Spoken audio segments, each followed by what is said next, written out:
This is the second video on how to analyze tracked video files in LoliTrack 5. Here, we would look at how to use the built-in data graphs, how to export our data, and how to batch analyze multiple videos. Let's go!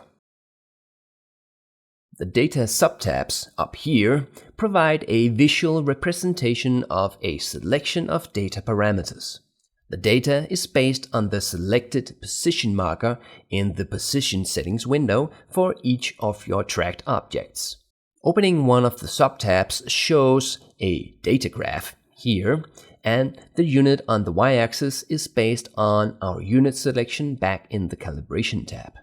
In the legend panel, you can customize the graph up here, export this dataset as an image or Excel file here, or show and hide each data track down here. A quick note about the bent subtab is that this tab contains a frequency analyzer similar to the one you find in the main menu. But this frequency analyzer differs in that it takes the data shown in the bent graph as the signal. This makes the bent graph frequency analyzer especially useful for analyzing fish tailbeat frequencies. And here you can enter an expected frequency value which will aid the analysis. Upon hitting Analyze, a pop-up window analyzes the frequency, and for more details about using this frequency analysis tool, we have created a separate tutorial video just for that. Going back to the Settings subtab, we are now ready to export the tracked data.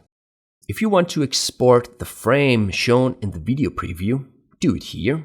And if you want to export the video with overlays, use this menu here to export the entire video. Alternatively, hold Shift and then click and drag on the timeline to select an interval and then export just that interval of the video. But if you want to export the data as an Excel file, open this last menu. A pop-up window shows the data you can export organized into tabs and subtabs. Starting with the tabs, the data in the Objects tab is also based on the selected position marker in the Position Settings menu. And if you want to export just position data for additional markers, select them from this subtab. The data parameters shown in the General, Orientation, and Inter-individual Distance tab can be included in the export by enabling them. If you need an explanation of each parameter, either hold your mouse over each parameter button or visit the FAQ section on our website. You can also choose to export average values and timestamp data of the objects for each arena, zone, and treatment up here. Hit OK and choose a file location to export your Excel data file. A peek into an exported data file shows an initial settings sheet with your video and calibration settings. And depending on the data you have exported, one or multiple data sheets will show next to the settings sheet.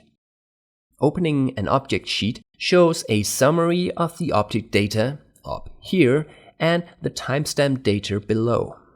Again, each of these data parameters are explained in our online FAQ.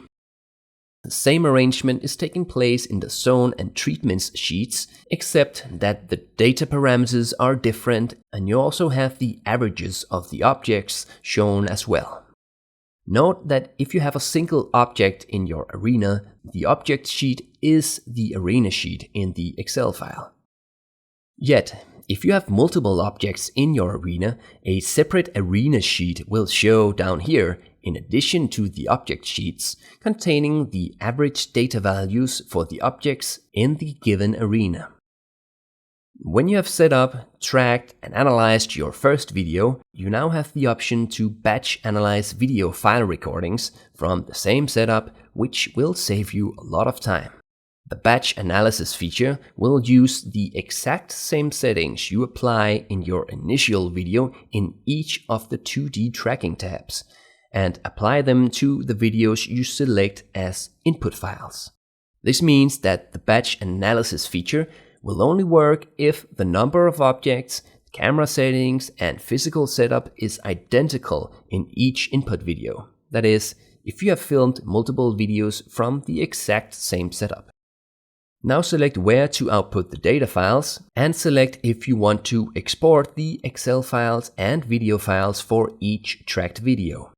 Remember to select the correct number of objects.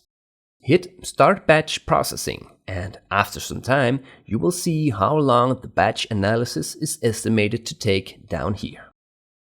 And that concludes the second part on analyzing videos in LoliTrack 5, which brings us to an end on our 2D tracking journey. If you have questions about any of the steps in 2D tracking videos or about other aspects of the software, you are welcome to contact us on our website.